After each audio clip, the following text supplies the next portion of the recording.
Not long after I died, my childhood friend, a genius who had been directly admitted to a chemistry program at a top university, committed suicide. No one expected him, always so calm and composed, to go to the extreme of tying up the person who hurt me and, in a reckless act, detonating a bomb. As the sky lit up with flames, he murmured in despair, "Yen Yen, wait for me." When I opened my eyes again, I was back in my senior year of high school, the year we were not speaking to each other.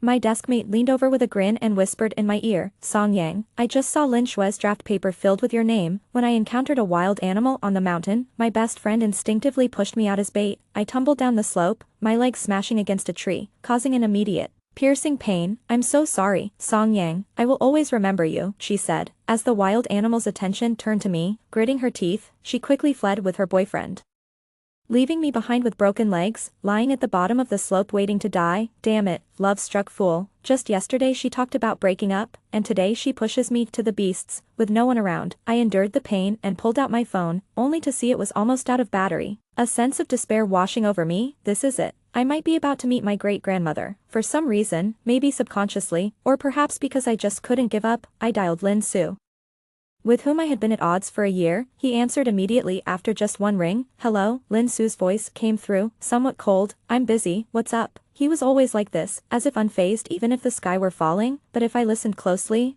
I could detect a slight tremble in his voice when he answered the phone. Just like his inner turmoil, I couldn't help it and burst into tears. "Lin Su, I think I'm about to die. After I'm gone, please delete all my chat and browsing history.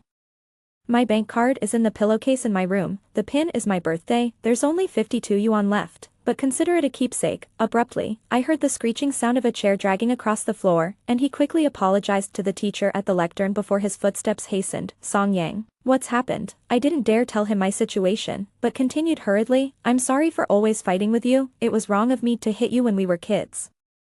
And the chocolates in your drawer during high school were also stolen by me. I was actually happy when I heard you were admitted early because you're so smart. Skipping grades in school, I should have known you're not from my world. You've always been so aloof, never accepting anyone's confession. And I never dared to say that I actually kind of liked you." Before I could finish, he interrupted me. "Stop talking, I'm checking your location, wait for me." But it was too late.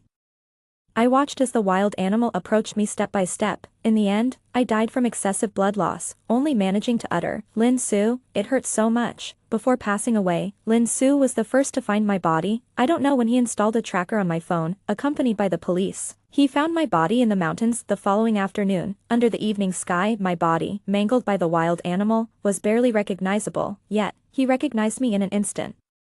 Thanks to the tracker and the necklace I wore around my neck. Seeing my body, he completely broke down. In all the years I knew him, I had never seen him lose control like that, always so composed and cool, with a clean, serene face. He had always been the exemplary child of others, though 2 years younger. He skipped grades and was eventually directly admitted to a top university's chemistry program. The gap between us was immense, yet, a year later, he disregarded everyone's objections.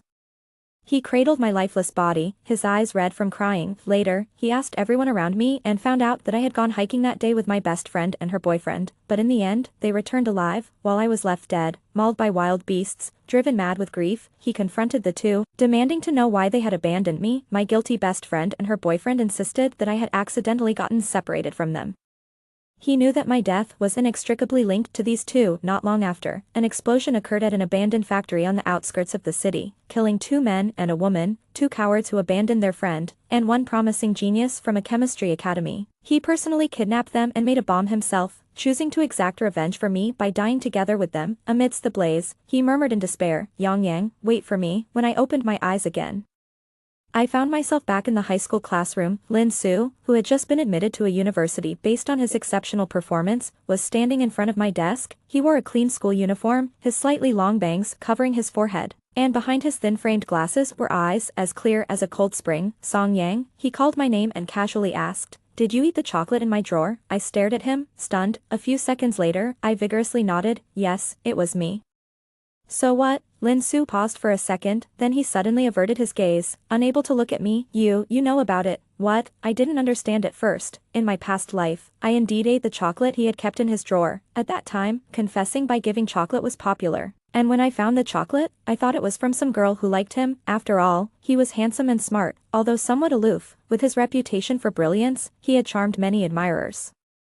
And many girls confessed to him every term. In a moment of jealousy, I stole the chocolate and gobbled it up. Later, when he asked me about it, I denied everything out of guilt and secretly bought an identical chocolate to replace it. In this new life, I decided to bravely admit my mistake. I'm sorry. It was me who ate it. Don't be mad. I'll buy you another one. It wasn't on purpose. I was just jealous. I confessed earnestly, unexpectedly. As Lin Su listened, his ears turned red. I'm not mad at you, he said through gritted teeth. Seeing my still confused expression, he seemed a bit exasperated. Just then, the bell rang for class, and he didn't look at me again, only muttering, "Forget it, you've eaten it. No need to replace it." Then he turned and went back to his seat, leaving me dumbfounded at mine. Turning my head, my deskmate looked at me teasingly. "Oh, flirting with your childhood sweetheart again? In my past life, it was the same." Knowing that Lin Su and I were childhood sweethearts, classmates always joked about us. Every time, I would angrily deny it, which only made Lin Su more distant. Cough. I coughed twice, admitting that I had indeed put on an act before. What?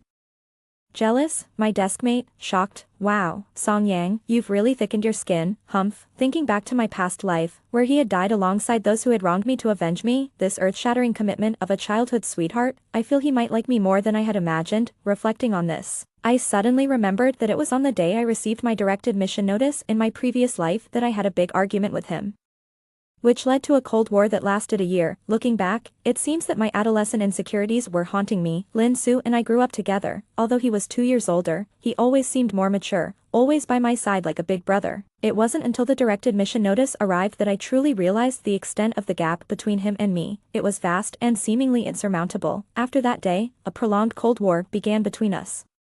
It was more like a one-sided sulk where I simply stopped interacting with him. Every morning when I arrived at the classroom, he would still habitually place a bottle of hot milk at the corner of my desk. New notes would appear in my drawer from time to time, each one tailored to my weaknesses. On countless nights after evening self-study, he would silently follow me on his bicycle, dispelling the fear of walking home in the dark, until a year later, through my own efforts, I managed to get into his school, though I was barely admitted. No one knew how I lay on my bed that day, crying until I was out of breath. It was a battle with no end in sight, like a relentless march over a narrow bridge, the pressure constantly suffocating me. On many nights, I would break down crying from the stress of solving problems, yet I dared not waste time and had to suppress my sobs while continuing to work. At such moments, I would often run to the balcony with red eyes to steal a glance at the light in the study room next door. He was there, so, even if it took everything I had, I wanted to get closer to him. Returning to the senior year classroom, I still dared not waste a single second. In my previous life, an accident occurred during a mountain hike with my best friend after the freshman military training had ended. The training had just finished, and I didn't really want to go out because I had gotten tanned. But I couldn't resist my best friend's coaxing. Since we would be in different cities for college and opportunities to meet would be rare, I agreed to go. Unexpectedly, her academically average boyfriend, who had only managed to get into a community college, also insisted on coming along despite our reluctance. There we were, so we climbed the mountain together. Looking back, there were signs all along. For instance, every time I scored higher than her in our monthly tests during senior year, she would lash out at me, only to apologize later, claiming it was the stress affecting her emotions. Whenever she had a fight with her boyfriend, she would come to me in tears. I would feel sorry for her and advise her to break up. In front of me, she would agree, but then she would reconcile with him behind my back, even lying about her whereabouts, expecting me to cover for her. And whenever I had an argument with Lin Su, she would relentlessly undermine my self-esteem, manipulate me into seeing the gap between him and me, making me feel unworthy of confessing my feelings to Lin Su. But aren't true friends supposed to wish for your happiness? Such friends aren't really friends, they're more like accomplices to your downfall. So when the bell rang, and Liang Xiao rushed to my seat like countless times before, expertly hooking her arm through mine and chirpily suggesting, "Come on, let's go to the cafeteria and grab some sweet and sour ribs."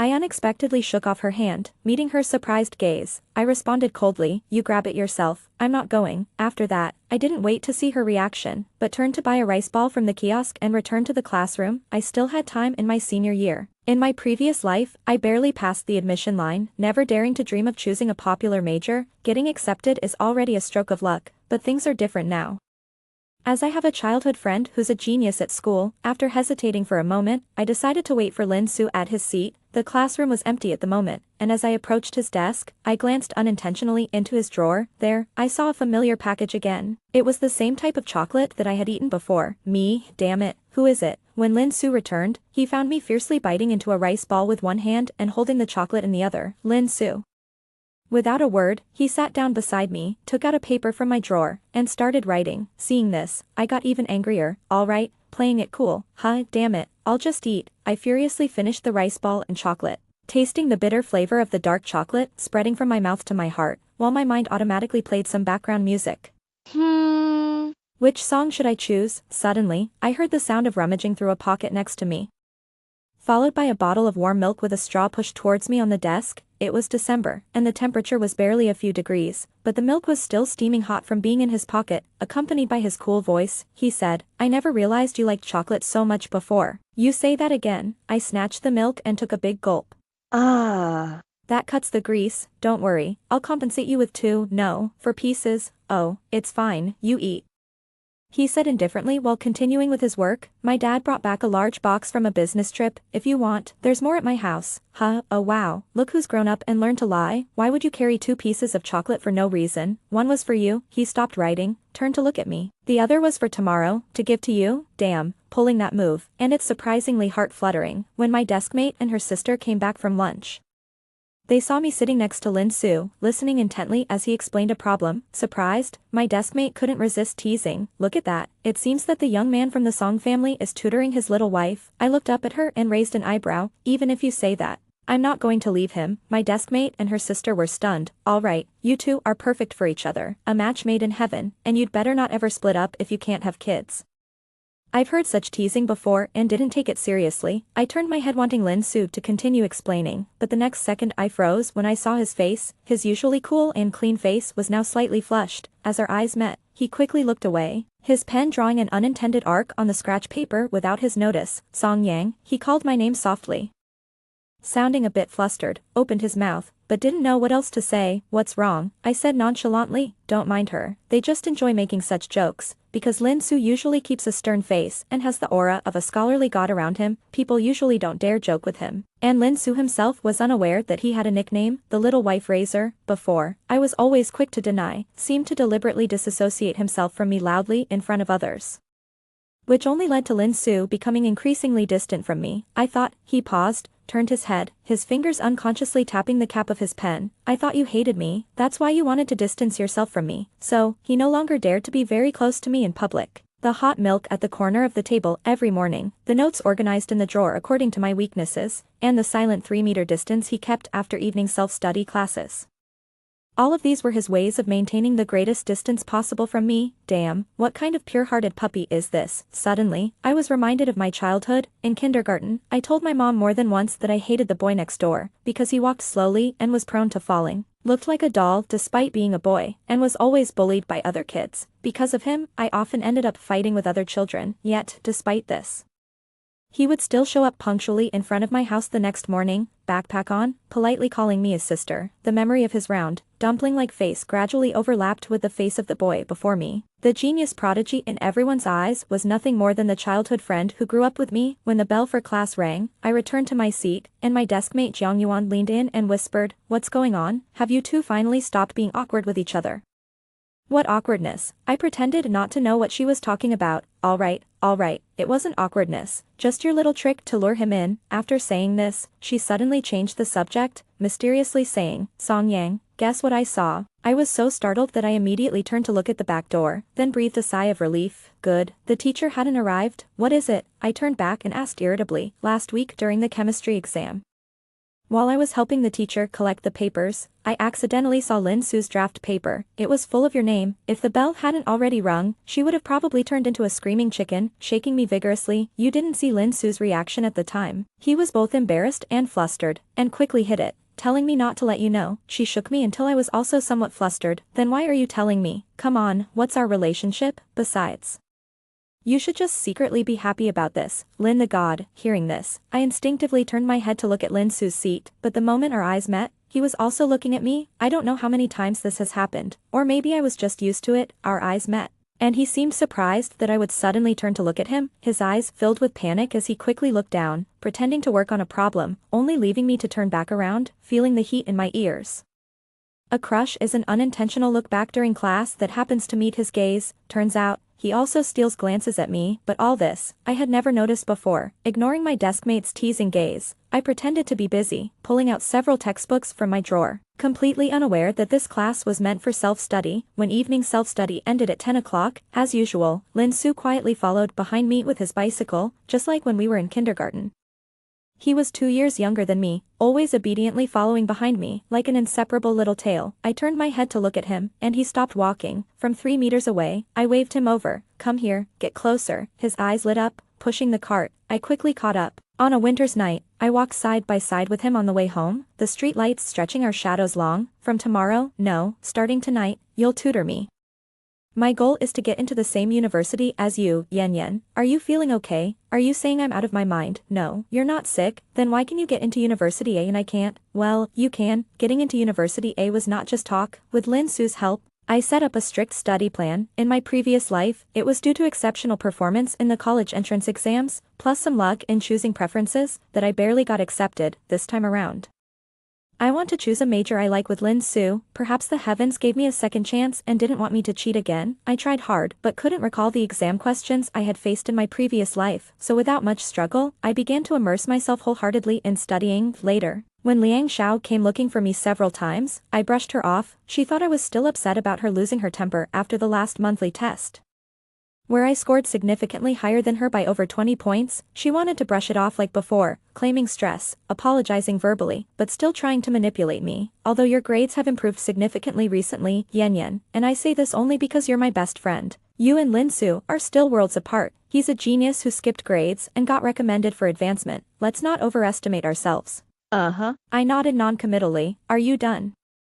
I need to go find Lin Su to help me with some problems." Seeing that I completely ignored her, Liang Xiao got angry. "Fine. If you won't listen to me, then let's not be best friends anymore." She thought I would cajole her like before, but I just nodded, turned around, and went to find Lin Su with my papers. With the experience of my previous life, I dared not mingle with someone obsessed with romance again. I didn't miss the flash of resentment in her eyes as I left, though I didn't know what mischief she was holding back. But with only half a year left until the college entrance exams, I didn't want to waste my precious time on her. Soon it was January, and the end-of-term exams were approaching. Lin Su had been chosen to represent our school in a city-level chemistry competition and had been training one-on-one with a teacher for the past 2 days. It was snowing on the day of the competition. During lunch, I sneaked some time on my phone and saw that a milk tea shop I liked had launched a new product, a winter special, something I had never tried even in my previous life. After all, every time I finished my evening self-study, it was already 10 o'clock, and the milk tea shop was closed. I forwarded the news to Lin Su and then remembered that his competition was at 2 o'clock that afternoon. He must be about to leave, so I didn't wait for his reply and went back to the classroom to nap. For the past half-month, following the study plan, I studied every night until midnight and woke up at 5:30 am to memorize vocabulary, getting only about 5.5 hours of sleep each day. My dark circles were more pronounced than ever. If not for chewing on coffee beans to keep awake, I might have fallen asleep during class. The classroom was warm, and I soon fell asleep in my sleep. I felt as if someone was watching me. Blinking awake, I saw Lin Su. We had just rearranged the seats last week, and I was now sitting by the window. Through the window pane, dressed in a white down jacket, Lin Su stood outside, probably not wanting to wake me. He just quietly watched me. I don't know for how long. The world outside was shrouded in a blanket of white, the accumulated snow reflecting the winter sunlight. His skin was pale, and he wore no scarf, his nose slightly reddened from the cold.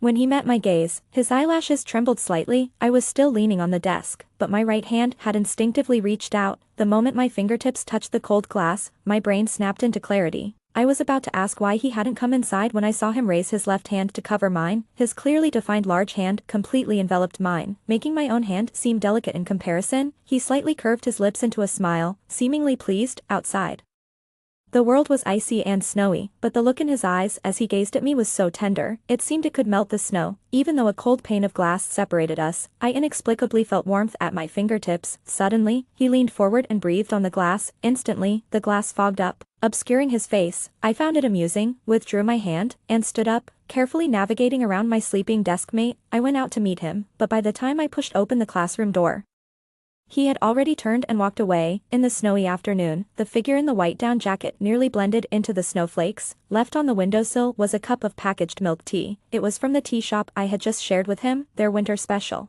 It seemed he had kept it close on his way to the school, as the milk tea was still steaming when I held it. Had he really come all the way to school before his match just to bring me this cup of milk tea, without even a word?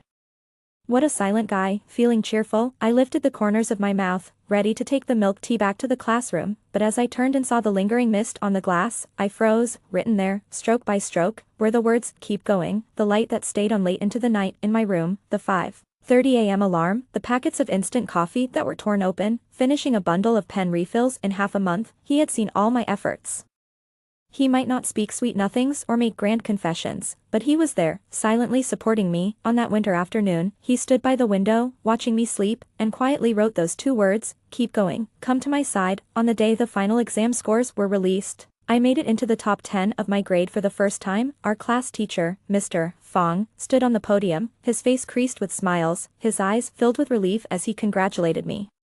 "Song Yang has made great progress recently. Keep this up and there's hope for you at university and next year. Everyone should learn from Song Yang." Hearing this, before I could even feel happy, my gaze instinctively searched for Lin Su. He was smiling. When our eyes met, he paused for a second, then silently mouthed, "Well done." His praise made me break into a wide smile. Seeing this, others in the class spontaneously let out a surprised "Oh." My desk mate, Jiang Yuan, leaned in and whispered as before, "I'm so jealous. I wish I had a childhood friend guaranteed a spot at University A to help me with questions too." Jealousy won't help. I tried to keep a straight face, but couldn't contain the smile in my eyes. "He's mine, all right, all right. We're all planning to celebrate New Year's Eve together. Remember to bring your Lin Xuexian with you." She emphasized the word yours. Hearing this, I realized that nearly 2 months had passed since my rebirth.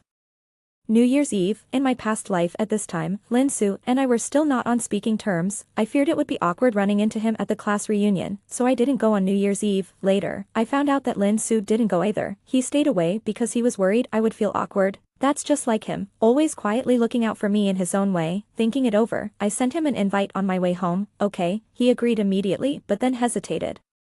"I have to visit my grandma that night, though. Is it okay if you go ahead by yourself? Do I really need you to babysit me?" He didn't respond, just turned to look at me. It then dawned on me that since my rebirth, I had indeed been sticking close to him every day. Never mind, I'll just go. On New Year's Eve, I dressed in my newly bought clothes and set out for the meeting. It started snowing heavily on the way, and I worried about the return trip. When I arrived, I was surprised to find Liang Xiao had brought 2 guys along. One was her college boyfriend from her past life, Chen Fei, and the other was his best friend, Wang Xiang. Both were from the class next door and known troublemakers, regularly skipping classes to go online. They were the ones always giving apologies under the national flag each month. Chen Fei was somewhat handsome and skilled at sweet talking, which not only won Liang Xiao over but also led him to pass a love note to me on behalf of Wang Xiang before the college entrance exams. Allegedly, Lin Su was out of my league, and I would be better off with his girlfriend's best friend, hinting at double dates in the future. I was so frightened at the time that I immediately declined, yet she insisted it was well intended. Looking back, she clearly intended to disrupt my focus before the exams. Truly despicable.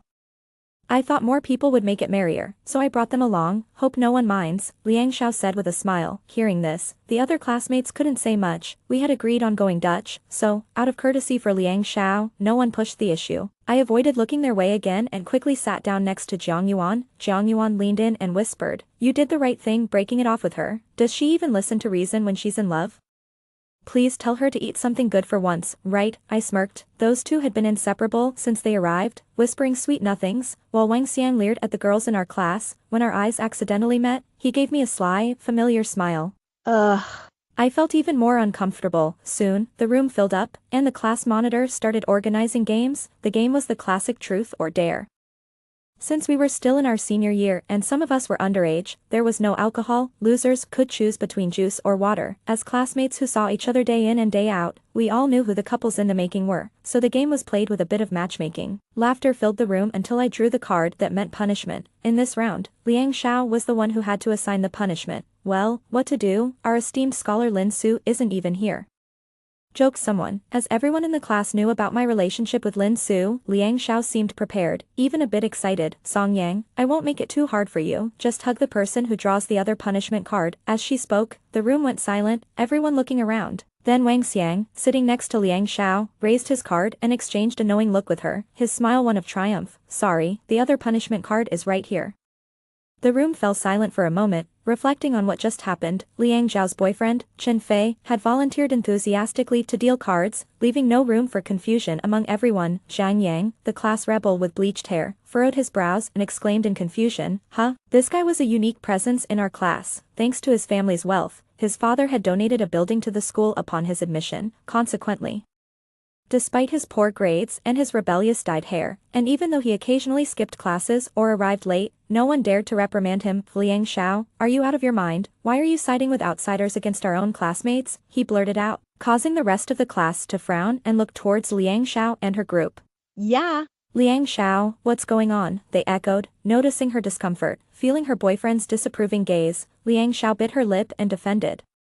"It's just a game, right? Everyone took their punishment before, so why can't Song Yang take it now? It's just a hug, nothing serious." Wang Xiang chimed in with a grin as he walked towards me, arms already outstretched. To avoid any misunderstanding, I pushed Jiang Yuan, who tried to shield me, aside. I had already calculated how to deliver a kick that Wang Xiang wouldn't forget. Just then, the door to the room was flung open. Everyone instinctively turned towards the door. Lin Su, dressed in a black down jacket, appeared. Seeing Wang Xiang already close to me, he frowned slightly and quickly approached. Before I could react, he had pulled my arm and positioned me safely behind him. At the same time, Zhang Yang also sprang into action, grabbing Wang Xiang, who was slightly shorter, and pushed him like dominoes, causing both him and the couple behind him, Liang Xiao and Chen Fei, to fall over embarrassingly. "You think you're worthy of her, you toad lusting after swan meat."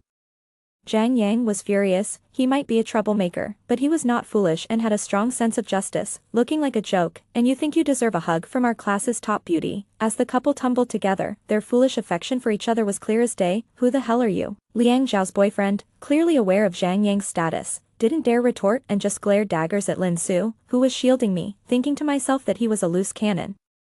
I suppressed the urge to tell him to stay away if he didn't want trouble, and instead affectionately took Lin Su's arm. "He's the boy next door I grew up with," I said. At this, Lin Su stiffened but didn't pull away, realizing the situation. The rest of the class started to blame the trio led by Liang Xiao. Liang Xiao, embarrassed, instinctively tried to cling to Chen Fei's arm but was harshly shrugged off. "Aren't I embarrassed enough?" he snapped, glaring at Liang Xiao before quickly leaving the room. Seeing this, Liang Xiao scrambled to her feet and followed him. Only Wang Xiang remained, still pinned down by Zhang Yang, facing his deadly glare and spilling the beans in fear. "It wasn't my idea. Liang Xiao said she had a single friend she wanted to set me up with," he confessed. Hearing this, Lin Su's demeanor turned icy. "Just you?" His words alone made Wang Xiang's face turn beet red. "Fancy thoughts for an ugly guy," Zhang Yang sneered.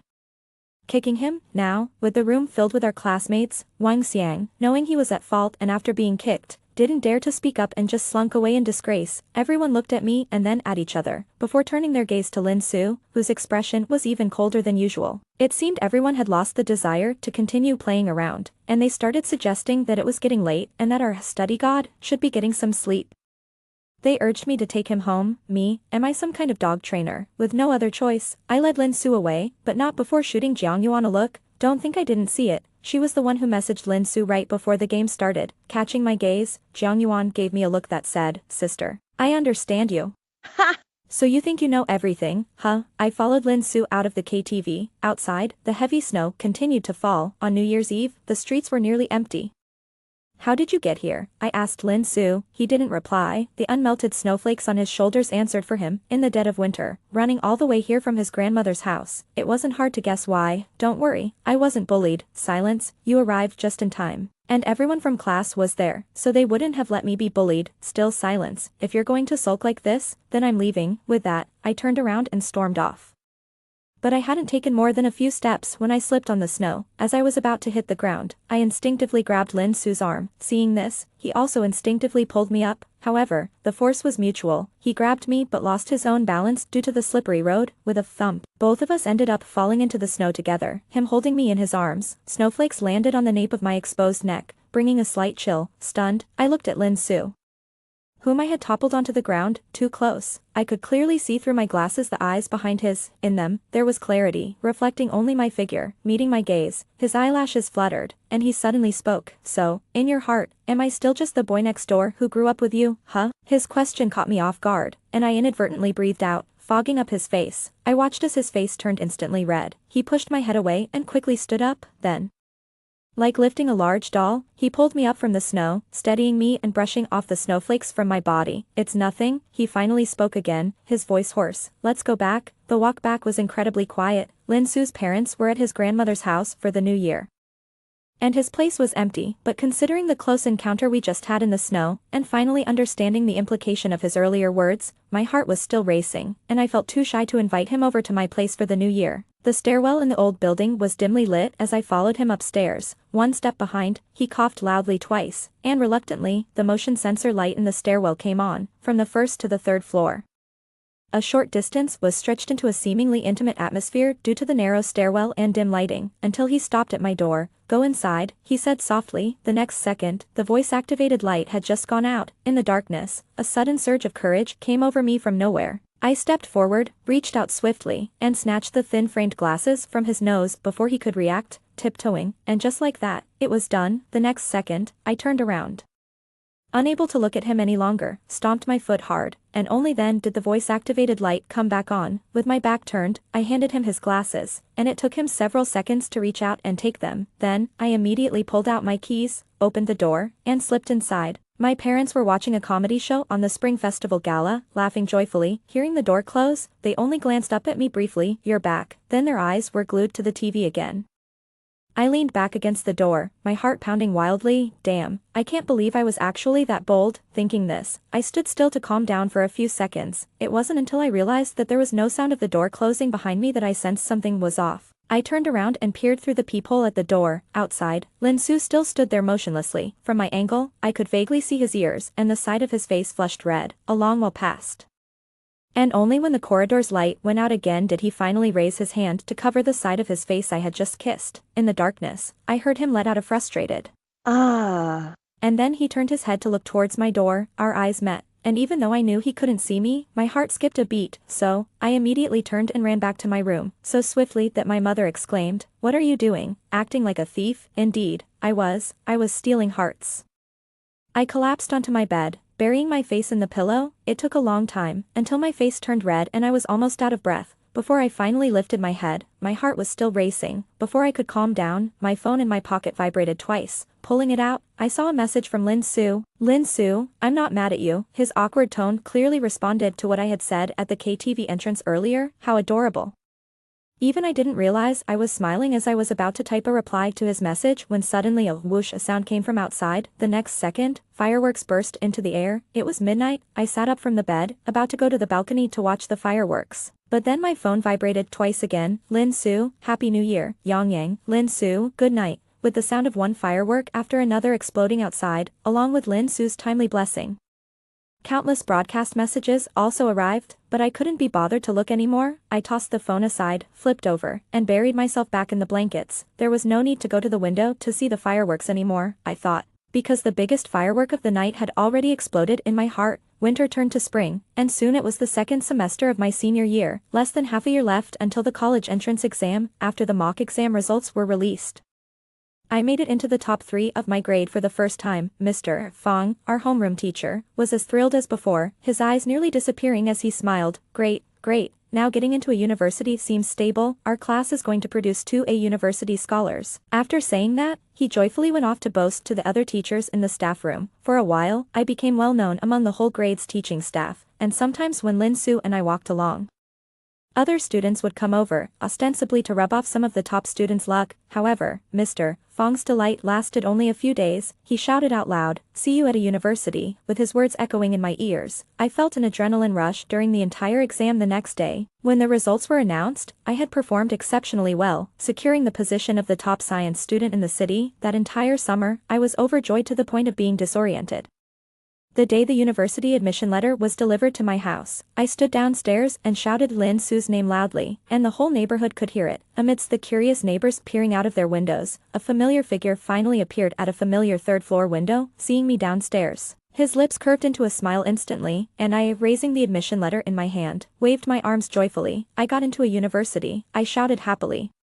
Now we can go to a university together. Hearing this, all the neighbors who had opened their windows to watch the excitement burst into laughter and congratulated me warmly. Among the sounds of congratulations, I saw Lin Su opening his mouth, and then, as if worried I couldn't hear him, he shouted out loud again. He raised his hands to his mouth in the shape of a megaphone. The next second, I heard his voice, cheerier and louder than I had ever heard before. I heard it, he announced.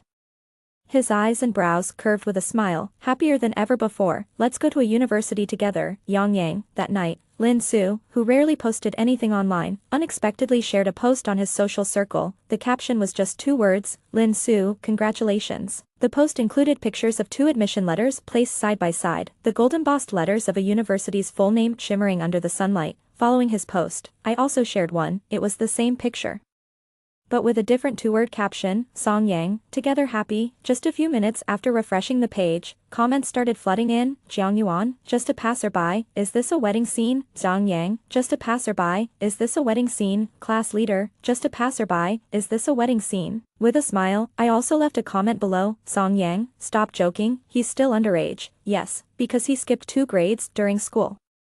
My childhood friend Lin Su was still underage. What a sweet trouble indeed. With a resigned smile, I put down my phone and looked up, only to meet Lin Su's slightly resentful gaze. Going to call me the boy next door again? No. I immediately erased my smile, my expression dead serious. He's a boyfriend in training for the future. Yep, the puppy was pleased. In September, the school season began. I packed my bags and set off for school with Lin Su on the high-speed train. Before leaving, Jiang Yuan reluctantly bid me farewell. I'll come to a university to hang out after military training is over, I responded with a smile. It's quite miraculous, really. Because of my rebirth, the entire class was motivated to study harder. In the end, even Zhang Yang, who originally had no university to attend, got admitted to a University of Applied Sciences. The day the results came out, his wealthy father was so thrilled that he donated a library to the school. My deskmate Jiang Yuan also performed exceptionally in the exams, securing a place in Z University, which ranked just below a university. Since it was in the neighboring province, we planned to visit each other's schools. Liang Xiao, who took a break to study for exams at home, saw her grades plummet, finally only managing to secure a spot in a second-tier university. Her parents decided to have her repeat the year in another school. I wonder if she ever regretted spending her critical senior year indulging in a premature romance. However, all these were now unrelated to me. Looking at the grand entrance of a university, I couldn't help but remark, as expected of the top institution, even the gates look majestic. Come on, Yang, you and Xiao Su stand together, I'll take a photo, Lin Su's father suggested with a smile as he accompanied us for registration. So, we stood together in front of the gates of a university. As Lin Su's dad lifted the camera, he also suggested, okay, move, or strike some pose. As he spoke, I was about to make a V sign with my hand, but suddenly felt a weight on my right shoulder. It was Lin Su. Wrapping his arm around me, I instinctively looked up. Under the sunlight, the young man's lips curved into a smile, as joyful as the day the admission letters arrived. When he was 5 years old, with a little backpack on his shoulders, we stood at the entrance of the kindergarten. The adults, smiling, urged us to come closer together, and he cautiously reached out to grab my braid, calling out to me in a tender voice, "Sister." At 18, I enrolled in his university. Standing at the entrance of the campus, he wrapped his arms around me, whispering in my ear with a smile, Yang, come closer. And so, a little closer, and then a little closer. Click, the moment was captured just like that. End of the main text. Extra. Everyday romance. 1. Song Yang and Lin Su officially became a couple in their sophomore year of university. For Lin Su's 18th birthday, Song Yang had been preparing a surprise for months and even asked Lin Su's roommate to keep it a secret. But in the end, it was Lin Su who took the initiative. Before entering the room, he paused, looking earnestly at Song Yang. Yang, I'm an adult now. I know. Song Yang nervously watched the door behind which her carefully prepared surprise for Lin Su lay, missing the fleeting nervousness in Lin Su's eyes. The next second, it was the familiar brief touch. Then, Lin Su turned and pushed the door open. The roommate, who had been hiding behind the door, immediately set off the party poppers.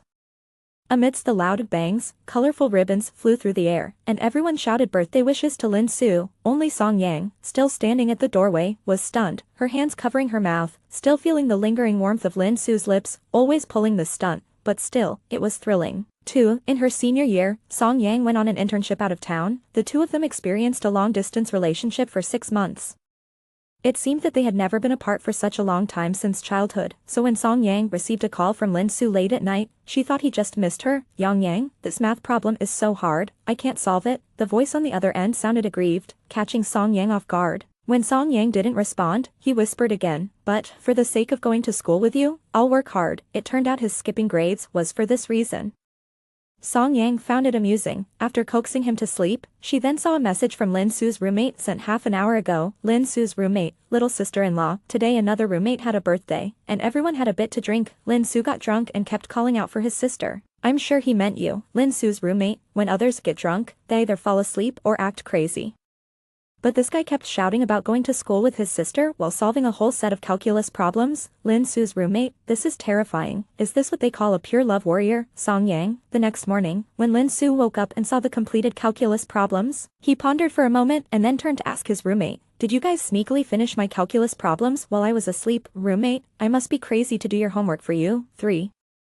After their undergraduate studies, Lin Su and Song Yang both continued their research at the same university. Good news, Jiang Yuan also passed the graduate entrance exams and joined them. Bad news, Lin Su now had a little mother-in-law competing for his attention. Fortunately, the little mother-in-law fell for his roommate at first sight, and with Song Yang's matchmaking, the two soon started dating. Thus, their trio's outings turned into double dates.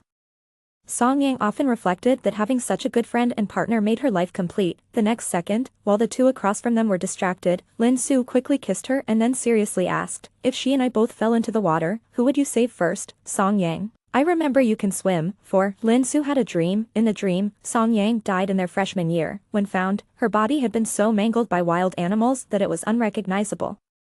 But he still knew it was her instantly. The necklace around her neck was the gift he gave her for her 16th birthday. He woke up crying from the dream, startling Song Yang beside him. "What's wrong?" She leaned over to kiss his face. The next second, she was enveloped in his embrace. He clung to her like a scared puppy, seeking comfort and reassurance. He buried his head in her chest. Finally, under Song Yang's persistent questioning, he quietly shared the dream he had, unexpectedly.